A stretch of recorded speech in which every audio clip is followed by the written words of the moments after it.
कि वहाँ पे क्या हुआ था? आरोप आपके ऊपर देखिए लगाए जा रहे हैं। देखिए वो आरोप सारे के सारे गलत हैं। हमारे यहाँ एक 40 साल से हमारे पैतृक गांव में एक कुश्ती प्रतियोगिता का कार्यक्रम होता था। बाद में उसमें हम लोगों ने कार्यकर्ता सम्मेलन भी करीब 5-10 साल पहले जोड़ दिया। तो ऐसे कार्यक्रम हमारे पैतृक गांव में प्रतिवर्ष लगभग इन्हीं तिथियों पर होता था। इस बार के कार्यक्रम में माननीय उप मुख्यमंत्री जी वहाँ पर आने वाले थे चीफ गेस्ट के रूप में। तो हम लोग उस कार्यक्रम में जा रहे थे। मैं उनके साथ यहाँ लखीमपुर में कुछ कार्यक्रम थे उनको करके जा रहा था। मेरा बेटा कार्यक्रम स्थल पर जो हमारे गांव में ही है वहाँ पर 11 बजे से वो कार्यक्रम शुरू हुआ था और वो कार्यक्रम पूरी तरह से समाप्त होने तक शांतिपूर्ण तरीके से चला और सारे हज़ारों लोगों के बीच की उपस्थिति में हुआ। खुले में होता है कुश्ती, जैसे वो पहले मिट्टी के अखाड़ों में होती थी वैसी कुश्ती होती है जिसमें हज़ारों लोग थे, पुलिस और प्रशासनिक अधिकारी भी थे। ऐसे सारे वो कार्यक्रम चल रहा था। उससे 4 किलोमीटर आगे कुछ किसान लोग धरना प्रदर्शन कर रहे थे। उसी दौरान हमारे चीफ गेस्ट को रिसीव करने के लिए 2-3 गाड़ियों में हमारे कार्यकर्ता जा रहे थे, जिसमें एक गाड़ी हमारी भी थी जो हमारा ड्राइवर हरिओम चला रहा था। उस गाड़ी को रिसीव करने के दौरान वहाँ पर ये दुर्घटना हुई। कुछ लोगों का ऐसे कहना है कि कुछ पथराव हुआ, किसानों के बीच में कुछ उपद्रवी तत्व थे जिन्होंने पथराव किया जिसके कारण दुर्घटना हुई। और उसके बाद जब गाड़ियाँ रुक गईं तो कुछ कार्यकर्ता भाग गए, कुछ बेचारे जान बचाकर किसी तरह से भागे अपनी। वहाँ पर कई के मोबाइल भी छूट गए, ऐसे मारपीट भी किए। चूँकि उन लोगों के पास लाठी, डंडे, तलवार, कांटे ऐसे थे, वहाँ पर हमारे 3 लोगों की पीट कर हत्या कर दी गई। कई लोग बुरी तरह से घायल हुए और उसके बाद जो है उस जगह गाड़ियों को सड़क से नीचे गिरा करके उनको जलाया गया। ये सब घटनाएं हुई। तो मैं समझता हूँ किसान तो नहीं कर सकते, लेकिन किसानों के बीच में कुछ ना कुछ ऐसे लोग ज़रूर थे जिन्होंने इस तरह की घटना को अंजाम देने की कोशिश की है।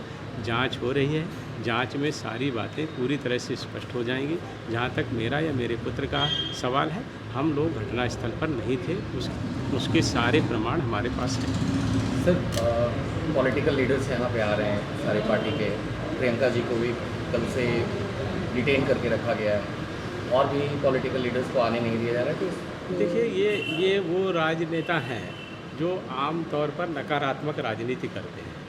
इस समय जो देश के लोगों को सुविधाएं मिल रही हैं, देश जिस तरह से आगे बढ़ रहा है, देश की मान्यता बढ़ रही है और प्रधानमंत्री जी की लोकप्रियता बढ़ रही है, उसका सीधा सामना ये राजनीतिक दल नहीं कर पा रहे हैं। इसलिए ये सदैव नकारात्मक राजनीति करते हैं, दुर्भावनापूर्वक ये आरोप लगाते हैं और ऐसी दुर्भाग्यपूर्ण घटनाओं में भी ये राजनीति तलाशते हैं केवल इसलिए कि उनको शायद कुछ समर्थन मिल जाए। लेकिन इस देश के लोगों ने, इस प्रदेश के लोगों ने, हमारे ज़िले के लोगों ने बिल्कुल पूरी तरह से तय कर लिया है। ऐसे लोग हताश हैं, निराश हैं, उनको राजनीति करने का हम अवसर नहीं देंगे।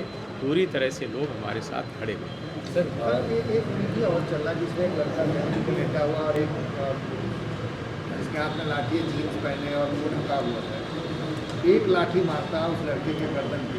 और अगर आप देखें तो वीडियो बहुत विचलित करने वाला है। बहुत मैंने बहुत साल क्राइम रिपोर्टिंग की है। नहीं, हमने देखे हैं, बिल्कुल आप सही कह रहे हैं। हमने 1-2 वीडियो देखे हैं।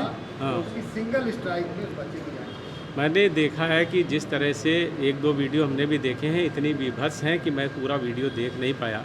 इतना हृदय विदारक थे जिस तरह के लोग उसमें शामिल रहे हैं। निश्चित रूप से उनका आपराधिक गिरोहों से या तो संगठन से किसी से उनका जुड़ाव जरूर होगा। वो किसानों के बेस में किसानों के आंदोलन को प्रभावित करने के लिए घुसे।